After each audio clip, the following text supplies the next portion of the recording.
Justine Henin, bonjour. Merci de nous recevoir, de nous accueillir dans votre club, le club Justine Henin. Alors, on ne va pas se mentir, on est dans la salle US Open, mais à quelques mètres de la salle Roland-Garros.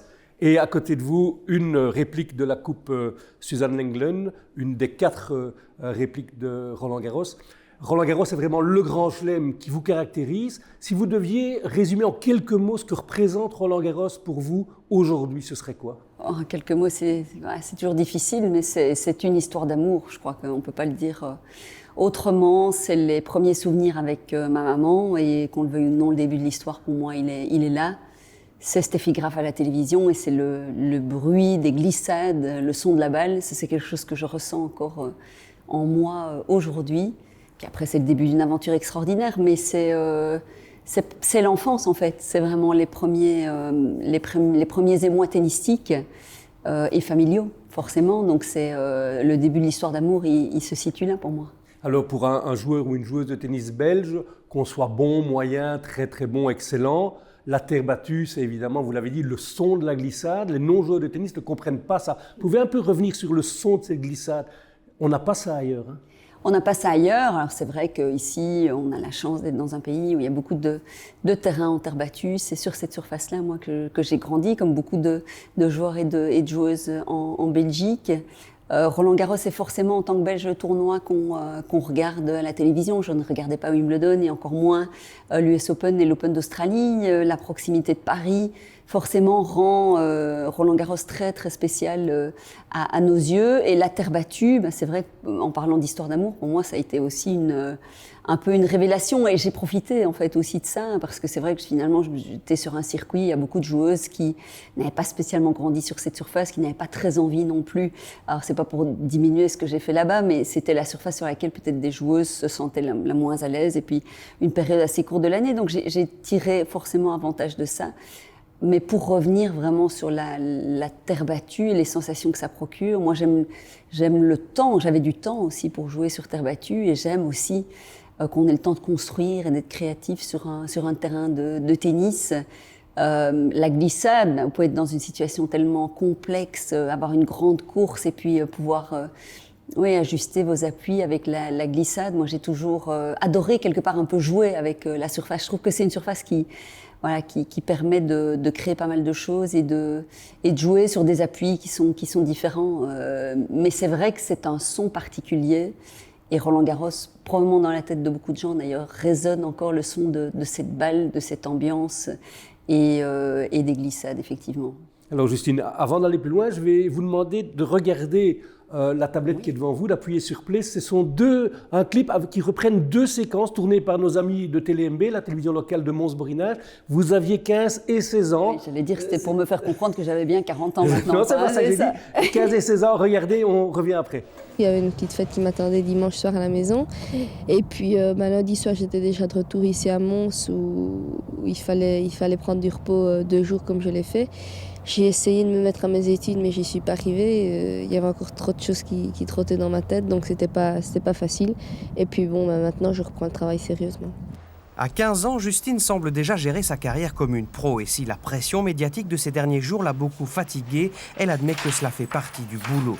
Pour progresser encore, il faudrait pourtant doubler son temps d'entraînement semaine, actuellement de 15 heures. Mais alors se poserait immanquablement le choix entre le sport et les études.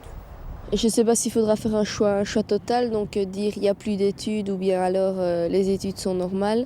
Donc il faudra trouver quelque chose d'intermédiaire en fait. Peut-être on pourra me permettre d'avoir tous mes après-midi libres, comme ça je pourrais m'entraîner davantage, parce qu'il ne faudrait pas que je prenne un retard par rapport à toutes les filles qui pour le moment je bats, mais qui parce qu'elles auront plus travaillé que moi me dépasseront. T'as l'impression que par rapport aux résultats que tu as fait, tu dois beaucoup à ce centre ? Beaucoup, oui, parce que j'ai vraiment explosé à partir du moment où je suis entrée ici. C'était totalement différent. Bon, j'étais un peu dans l'amateur avant, puis ici, je suis vraiment entrée dans le professionnel. Mais pour moi, c'était un changement radical. J'ai appris à vivre en société, en groupe. J'ai appris à donner aux autres et à être moins égoïste. Et ça m'a permis aussi sur le terrain de m'exprimer plus facilement. Alors Justine, on vous voit sourire. Je ne sais pas si vous avez souvent vu ce genre de reportage. Ces images-là, pas en tout cas. Non. Ça vous fait quoi de vous revoir il y a quelques années ? C'est émouvant. C'est émouvant de voir le chemin parcouru. C'est émouvant d'entendre aussi la manière dont je m'exprimais à l'époque. Forcément, aujourd'hui, j'ai un regard différent sur pas mal de choses. Et en même temps, cette fille-là qui s'exprimait, c'était bien moi, quoi. Les choses étaient assez claires dans ma tête. Il y avait la question par rapport aux études. Il y avait l'importance de ce moment qui a quand même été un moment, mon entrée au centre à Mons, très très important dans ma vie, parce que je sortais d'une période de vie extrêmement délicate avec le décès de ma maman, que je sentais que j'étais dans une période où je vacillais forcément sur le plan personnel, et donc mon projet tennistique aussi vacillait. À ce moment-là, ça signifiait la rencontre avec Carlos, cette période-là. J'ai adoré, non, ce qui me fait sourire, c'est le petit passage sur j'ai appris à plus donner, être moins égoïste. C'est vrai que j'ai adoré partager cette expérience. Alors, c'était qu'avec des gars, hein, on n'était pas très très nombreux, on était seulement 5, moi, quand j'ai intégré le centre. Et ce sont des souvenirs merveilleux, parce que je me sentais pas forcément capable de vivre ce genre d'expérience. Et là, j'ai appris énormément de choses sur moi-même. Indépendamment du fait que je me sois développée sur le plan tennistique, c'était vraiment... c'était une aventure humaine, en fait. Et, alors, ça a duré 2 ans, parce que je pense que c'était bien aussi de passer à autre chose derrière. Il y avait d'autres besoins et d'autres nécessités. Mais ça reste un moment clé dans mon développement, oui. Alors, vous venez de donner la vision que vous avez aujourd'hui sur la jeune fille que vous étiez à l'époque. À votre avis, si on pouvait, comme dans certains films, faire l'inverse, c'est la jeune fille qui regarde la championne et la femme que vous êtes devenue, qu'est-ce qu'elle penserait de vous ? Je crois qu'elle se dirait waouh, c'est inattendu, c'est beau. En tout cas, moi, c'est comme ça que je le ressens aujourd'hui. Mais on peut pas savoir, en fait. Et c'est ce que j'explique toujours à nos jeunes ici à l'académie aujourd'hui, ou aux jeunes qui ont un projet tennistique ou sportif, c'est que heureusement, on ne connaît pas le chemin quelque part. On a des envies, on a des ambitions, des objectifs. L'objectif était très clair. Et on a un encadrement qui est là pour nous aider à dessiner quelque part le chemin, mais tout ce qui va venir, toutes les difficultés, elles se présentent jour après jour, on ne peut pas les anticiper, on doit les vivre, on doit se renforcer à travers elles, on doit apprendre. Et donc, moi, je connais aujourd'hui ce chemin. Forcément, les jeunes et celles que j'étais à l'époque ne le connaissaient pas forcément, et c'est ça qui est très très beau dans l'histoire. Donc, c'est difficile de se demander comment elle me trouverait aujourd'hui, mais je crois que oui, moi j'ai beaucoup de fierté de voir comment j'ai grandi, comment j'ai vécu cette carrière, indépendamment des résultats, et ça c'est magique. Avoir construit une équipe fidèle quand même autour de moi, avoir partagé cette aventure pendant de nombreuses années, ça a été quelque chose de très très important à mes yeux. Et puis la deuxième chose, ça a été ce passage, ce moment justement où le tennis, ça a été toute ma vie pendant tout un temps. Et ce passage où le tennis n'est plus toute ma vie, même s'il en est encore une grande partie aujourd'hui, ça a été un moment délicat. Et je pense que même à ce moment-là, en fait, je ne pouvais pas imaginer tout ce que j'allais être capable d'apprendre, de découvrir sur moi-même et sur le monde, parce qu'on croit que le monde tennistique, c'est le monde quand on est dedans. Et c'est de ça dont je suis la plus fière et dont elle aurait pu être la plus fière aussi. Mais voilà, c'est ce passage, c'est de la reconversion et de la femme aussi qui s'exprime indépendamment de la championne, quoi. Ça a été quelque chose pour moi très très important dans ma vie. Ouais. Et si vous vous rencontriez, vous aujourd'hui et elle, il y a une vingtaine d'années, un peu plus, qu'est-ce que vous lui diriez, vous ? Je lui dirais quelque chose ça n'aurait aucune valeur, parce que c'est parfois ce qu'on dit à nos enfants, et en même temps, quand on a ce vécu, cette expérience, on peut dire à nos enfants, je lui dirais, sois pas si anxieuse, n'aie pas peur, tout va bien se passer. Et pourtant, c'est parce qu'il y a de la peur, c'est parce qu'il y a quelque part le fait qu'il n'y ait pas de garantie, qu'on ne sache pas ce que ça va donner, qu'on se donne corps et âme sans savoir vraiment où ça va nous mener. C'est probablement aussi pour ça que ça marche. Et puis de toute façon, effectivement, parfois il m'arrive de dire aussi à mes enfants, bien que j'ai un peu changé mon discours, de dire mais n'aie pas peur, ça ne sert à rien. Si, on a parfois besoin de ça, on s'en sert. Et puis c'est pas c'est pas la peur en fait, c'est ce qu'on en fait, et c'est d'arriver à dépasser ça. Et donc je lui dirais ça, mais ça vaudrait pas grand chose. Mais c'est vrai qu'on sait que pour beaucoup de jeunes, en fait, ça va aller. Alors pour moi, c'est facile de dire ça parce que j'ai atteint beaucoup d'objectifs. Mais indépendamment des résultats, c'est l'école de vie, c'est cet apprentissage-là, c'est celui-là aussi que je retiens aujourd'hui, qui m'a aidé dans tellement de projets par la suite, et même dans ma vie forcément personnelle, familiale, ma vie de maman. Et je me sers de ça tous les jours, quoi.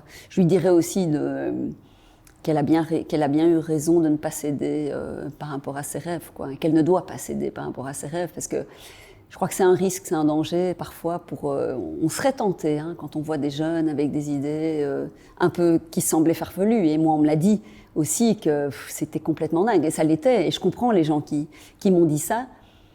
Je les comprends vraiment. Je comprends la peur que mes parents ont pu avoir par rapport à ce projet-là. Mais qu'est-ce que je suis heureuse de ne pas avoir cédé là-dessus, et quelque part qu'on ne me l'ait pas prise. Pas du tout une revanche, ou c'est pas ça. Mais je suis fière d'avoir montré que voilà, je l'avais en moi. Et je suis allée au bout de cette envie-là. Alors c'est un long chemin, il est difficile, j'ai eu la chance aussi parfois, un tout petit facteur quand même, ou un facteur important. J'en ai eu aussi de faire des belles rencontres, et j'ai pu aller au bout de ce chemin-là. Donc ça donne un sentiment de plénitude forcément. Alors, important, hein, vous aviez un objectif, c'était d'être numéro 1 mondial, de gagner des grands chelems, vous les avez atteints, mais il est important de dire que c'est impossible pour tout le monde d'atteindre l'objectif, mais ce qui compte, c'est de tout faire pour les atteindre. C'est ce que vous diriez aujourd'hui aux jeunes qui sont au centre AFT à Mons? Bien sûr, c'est effectivement avoir des rêves. Alors des rêves, j'ai aussi connu beaucoup de jeunes qui ont des rêves. Tout le monde aura envie de gagner Roland-Garros. Je pense que c'est plaisant d'être là-bas, c'est un tournoi que tellement de gens aiment, et même des gens éloignés du tennis, et qui se disent gagner sur un grand court comme ça doit être extraordinaire. Et oui, c'est extraordinaire. Et moi, c'était mon rêve, mais du rêve, on le transforme en objectif. Et c'est quelque chose, je pense, qui doit se vivre pleinement. Si on veut de toute façon un jour avoir la chance d'atteindre ça, c'est certainement pas pour... Enfin, on a toujours une bonne raison, en fait, de rêver à des choses aussi grandes, parce que c'est certainement qu'il y a des choses à prouver, une place à se faire. Mais les rêves, on ne peut jamais les trouver trop grands au départ, effectivement. Après, ce sont les moyens qu'on se donne, et tout le monde ne sera pas capable d'y arriver. Bien sûr qu'il faut le dire, c'est une réalité. Il y a très très peu d'élus sur des vainqueurs de Grand Chelem, sur des joueurs, des joueuses qui atteignent la place de numéro 1 mondial. On le sait, l'histoire l'a montré. Il n'empêche qu'un 5e, un 10e, un 100e mondial, aujourd'hui, un jeune qui n'atteindra même pas cette place-là, mais qui a cette passion du tennis, qui a un environnement qui peut l'aider justement à mettre ces choses-là en place, à vivre cette école de vie, à se dire, moi j'ai des qualités tennistiques, j'ai une envie par rapport à ce projet-là, et je vais aller chercher le maximum de mes possibilités. Moi j'ai beaucoup de respect pour tous ces projets-là. Je travaille avec des jeunes au quotidien, je leur souhaite tous d'y arriver.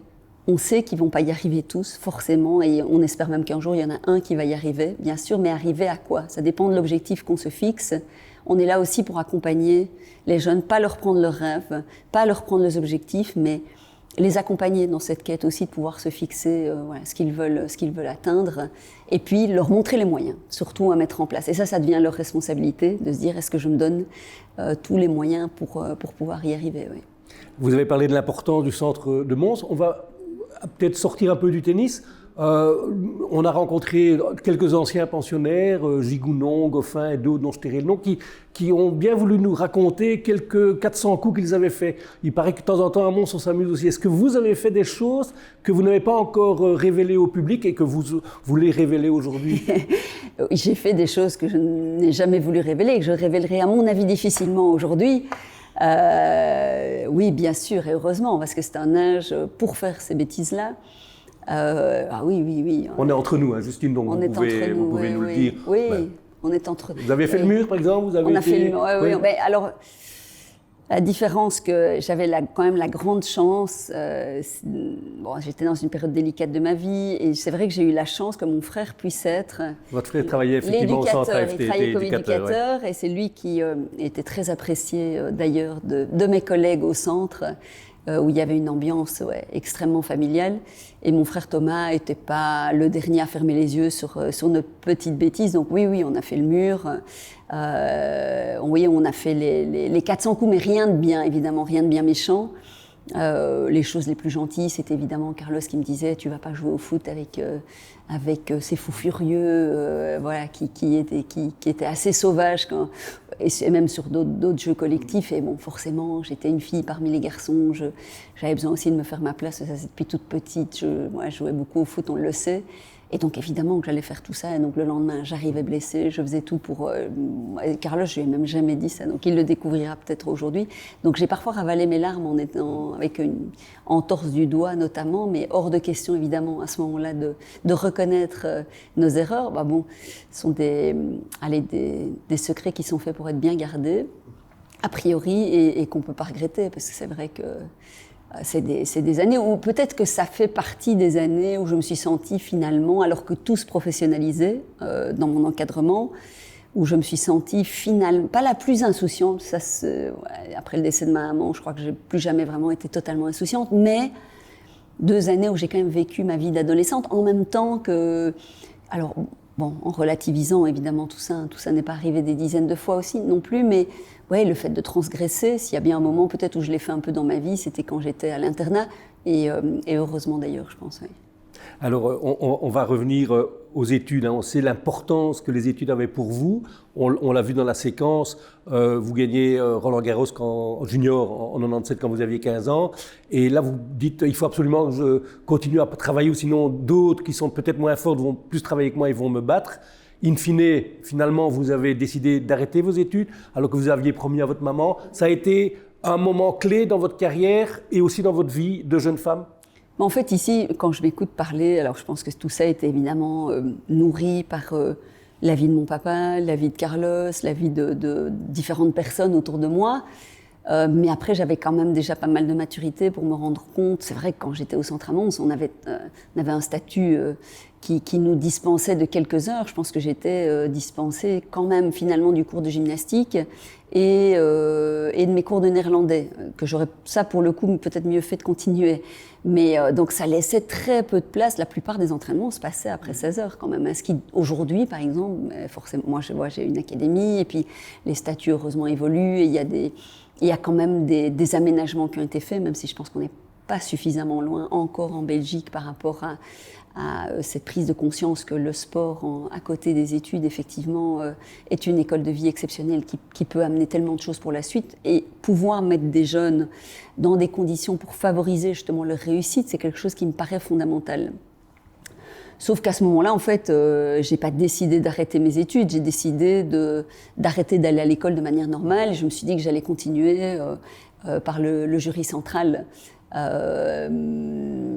J'ai essayé de suivre les cours et puis en fait je m'entraînais tellement, j'étais embarquée dans cette aventure, mais j'avais pas d'inquiétude en fait par rapport à ça parce que l'école n'était pas du tout une difficulté pour moi, donc je pense que sans vouloir être prétentieuse, j'aurais continué un rythme plus tranquille, j'aurais pu passer mes examens petit à petit, mais comme je suis plutôt quelqu'un qui fait les choses à fond, ou bien sinon je les range un peu de côté, c'est ce que j'ai décidé de faire. Et j'ai essayé de reprendre mes études quand j'ai arrêté pour la première fois ma carrière. Je vivais toujours à Monaco à ce moment-là.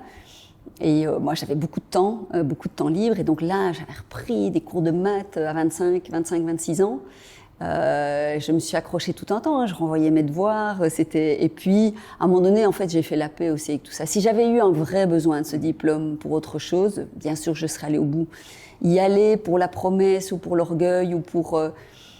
Finalement, j'ai un peu réalisé que j'avais appris tellement d'autres choses et que ce diplôme n'allait pas m'apporter finalement beaucoup plus de choses, si ce n'est de tenir cette promesse faite à ma maman, mais peut-être que ça faisait aussi partie de ma thérapie à ce moment-là, justement de transgresser, de décevoir, de ne pas être au rendez-vous finalement.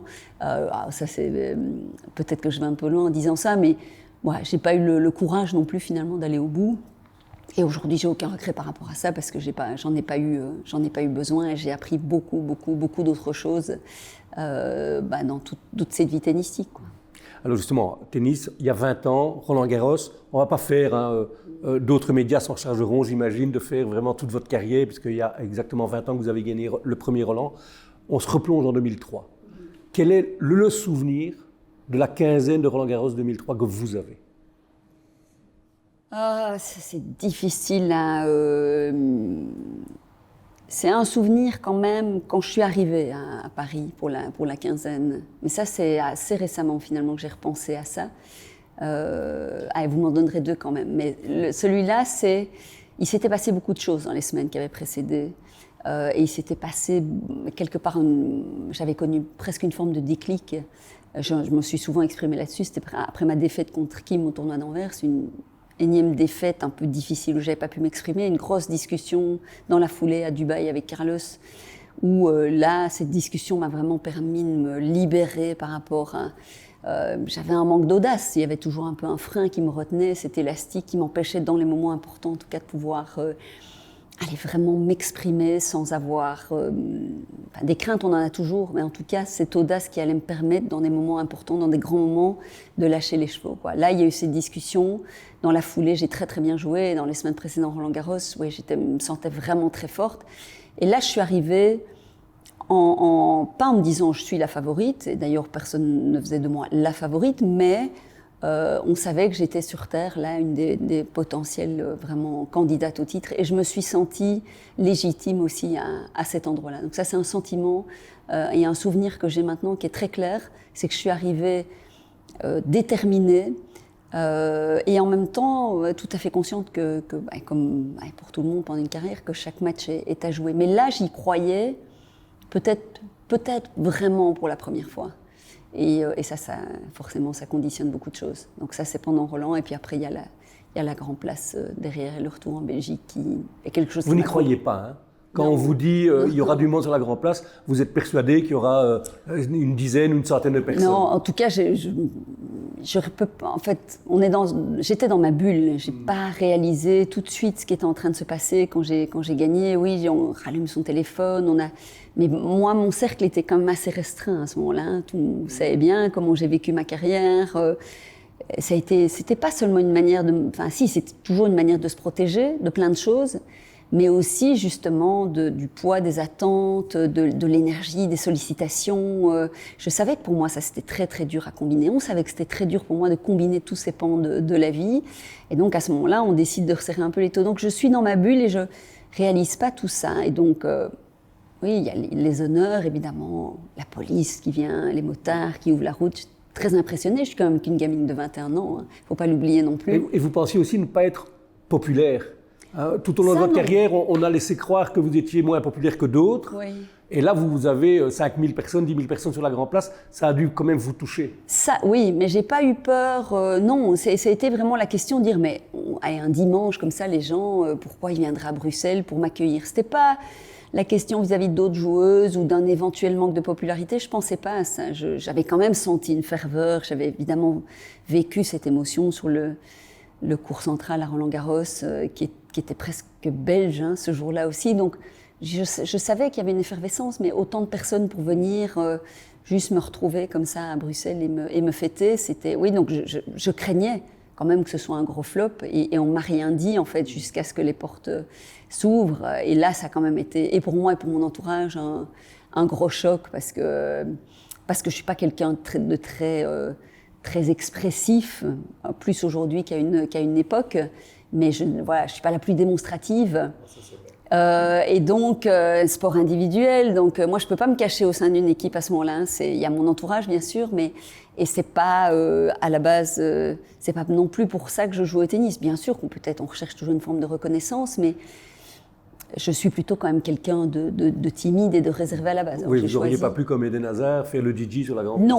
Non, c'est peu probable. C'est peu probable. Il faudrait plusieurs vies sans doute pour que j'arrive un jour à faire le DJ sur la Grande Place. Quelque chose m'étonne, Justine. Vous parlez de votre arrivée à Roland et puis de la Grande Place de Bruxelles. La balle de match de 2003, de la finale 2003. Alors je sais bien que c'est des moments qui semblent durer une éternité alors que ça dure quelques secondes. Vous ne le citez pas comme souvenir?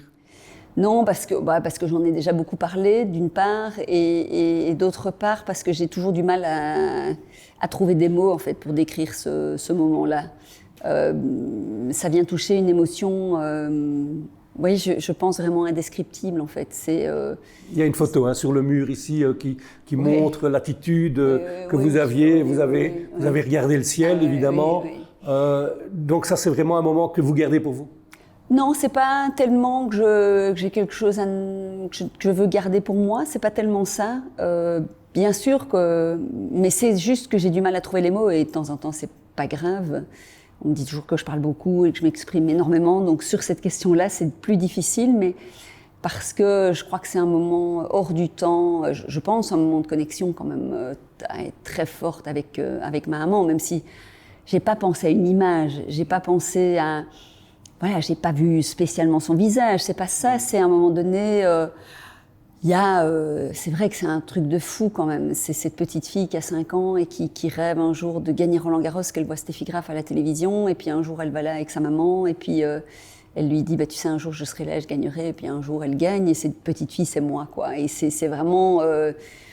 c'est pour ça que c'est tellement difficile à décrire, quoi. C'est que je pense qu'à ce moment-là, j'ai probablement été à la fois très connectée à quelque chose et presque déconnectée de moi-même, parce que c'était un moment vraiment suspendu, quoi. Alors, petit à petit, j'ai repris mes esprits. Il y a eu les mots de Kim qui ont été forcément très touchants. Et puis, il y a eu le discours et les mots pour ma maman, parce que là, j'ai quand même eu envie finalement de lui lancer, quelque part. J'avais envie de lui montrer ce jour-là. Pour moi, c'était un sentiment de paix de lui dire, si elle pouvait, d'une part ou d'une autre, me voir ou sentir ce qui était en train de se passer, être apaisée. C'était une manière de lui dire, tu vois, il ne fallait pas t'inquiéter, ça s'est bien passé, quoi. C'était ça. Je crois ce moment de connexion. Ouais. Alors Justine, je pense qu'on va en rester là parce que plus beau souvenir que 2003 et la manière dont vous en parlez, juste un mot. Vous allez retourner à Paris, vous êtes cataloguée par les téléspectateurs français comme étant la meilleure analyste du tennis. Ça vous fait quelque chose d'être autant adorée par les téléspectateurs français? J'ai un lien particulier de manière générale avec le public français, je pense, de par mon histoire à Roland-Garros, ça c'est sûr. J'ai toujours été extrêmement bien accueillie à Roland. Y retourner de par cette histoire d'amour, c'est toujours quelque chose, même si le stade a changé, pour moi les vibrations sont toujours les mêmes. Par rapport à mon travail de consultante et ce que ça génère, oui, on partage aussi ça, et c'est vrai que j'accepte peut-être probablement un peu plus facilement les compliments qu'à une autre époque. J'adore ce que je fais, surtout. Et ce que j'adore dans cette idée que ça plaît aux gens, c'est que ça vient leur dire des choses, tout simplement, quoi. C'est que ça leur apprend des choses, c'est que ma passion du tennis, j'arrive j'arrive à leur transmettre d'après ce que pas mal de gens me racontent. Et c'est ça en fait qui me plaît, c'est que ça puisse, c'est que les gens devant leur télévision ont du plaisir à écouter ça. Oui, bien sûr, ça me fait plaisir, oui, parce que j'adore ce que je fais et je prends du plaisir à le faire pour les téléspectateurs, et je pense aussi beaucoup à eux. C'est un exercice, c'est un métier que j'ai eu à apprendre, parce que j'étais plus à l'aise dans tout ce qui était émission, et aux commentaires, j'ai eu vraiment, grâce aussi à quelques collègues précieux en France qui m'ont aussi un peu coachée par rapport à ça, et j'ai eu à prendre cette place-là. Aujourd'hui, ça me plaît de plus en plus. Il faut beaucoup de nuances, je trouve, et beaucoup de distance, parce que c'est vrai que c'est pas parce qu'on l'a fait en tant que joueuse, c'est pas parce qu'on a été là sur le court, on ne sait rien du joueur qu'on est en train de commenter, en tout cas de l'humain, de la personne. Il peut y avoir tellement de choses derrière ce qu'on est en train de voir. Ça, je ne l'oublie pas par rapport à moi-même quand j'étais joueuse aussi, parce que probablement que les gens qui me commentaient ne pouvaient pas imaginer tout ce qu'il y avait derrière cette carapace non plus. Et donc, j'essaye de à la fois être très engagée, à la fois de garder cette nuance, et si ça plaît aux téléspectateurs, je suis contente, mais j'ai besoin de continuer encore à pouvoir apprendre, à sans cesse avoir envie d'évoluer. Et l'expérience avec tous mes collègues consultants est précieuse pour ça. Donc ça, c'est vraiment un pan de mes activités que j'apprécie particulièrement. Oui. Un tout dernier mot, non seulement aux jeunes Belges, Costulas, Bloks, Bailly, De Manet, mais aussi à tous les joueurs d'interclub qui sont en train de jouer en interclub dans leurs clubs respectifs. Qu'est-ce que vous avez envie de dire par rapport au mot tennis ? Il faut jouer au tennis. On oublie trop souvent de jouer au tennis. Alors tous ceux qui vont jouer les interclubs, moi j'ai envie de leur dire merci déjà, vraiment, parce que... Et c'est pas du tout bateau ce que je vais dire là. Moi j'ai grandi dans les clubs avant d'être au centre et avant d'avoir une structure. Même après en fait, je me suis toujours entraînée dans les clubs de tennis. J'ai joué à côté de personnes de tous les âges, de tous les niveaux, et ça m'a plu en fait. Ça m'a plu de voir cet amour du tennis justement à tous les niveaux. S'il n'y avait pas tellement de gens en Belgique qui allaient jouer les interclubs, des tournois, quels que soient les niveaux, moi j'aurais pas pu faire ce que j'ai fait non plus. Cette pyramide, cette base de la pyramide, elle est tellement importante. Et bien sûr que le haut de la pyramide est important aussi pour créer de l'émulation. Mais voilà, souvent les gens me disent « on est gêné de jouer à côté de toi ». Moi, j'adore ça. J'adore partager ça. J'adore même jouer avec des gens qui sont des débutants. J'adore faire partager cette passion-là du tennis et du jeu. Et à tous les autres, effectivement, nos jeunes, je l'espère, champions en devenir, bien sûr qu'il faut jouer au tennis. Et ça, je m'en suis souvenue plus récemment en me disant, mais il faut que je me reconnecte un petit peu aussi à mon enfance et à ses débuts tennistiques. Et c'était quoi? Eh bien, c'était le jeu. Il n'y avait pas toujours un entraîneur à côté de moi. Moi, j'allais jouer, c'était comme ça à l'époque. On venait sonner à l'appartement, Juju, tu viens jouer, on va taper la balle. Le club était à 100 mètres en dessous de chez nous. Vous embêtiez tout le monde, et on jouait. Puis après, bien sûr, j'ai eu des cours, j'ai été très encadrée de manière de plus en plus professionnelle. Mais j'ai fait du foot aussi, j'ai fait d'autres choses. Donc, je n'ai pas été non plus dans l'hyper-spécialisation trop vite. Ça, je retiens ça aussi de mon parcours. Mais c'est surtout, il faut une liberté pour créer, quoi. Et ça, je pense que c'est important. Et donc, c'est bien d'encadrer nos jeunes. Et dès le plus jeune âge, je ne vais pas à l'encontre de ça. Mais il faut que nos jeunes continuent à jouer aussi, parfois sans qu'on soit sur leur dos pour un détail technique ou pour quoi que ce soit d'autre, mais juste dans le plaisir de créer. Parce que ça, quand ils seront à un moment donné sous pression et qu'il faudra faire la différence d'une manière ou d'une autre, eh ben, cette créativité et cet instinct de joueur, ça peut faire la différence. Justine Hénin, merci beaucoup et très bon anniversaire. Et encore bravo pour votre carrière extraordinaire. Merci Patrick. Merci. Merci.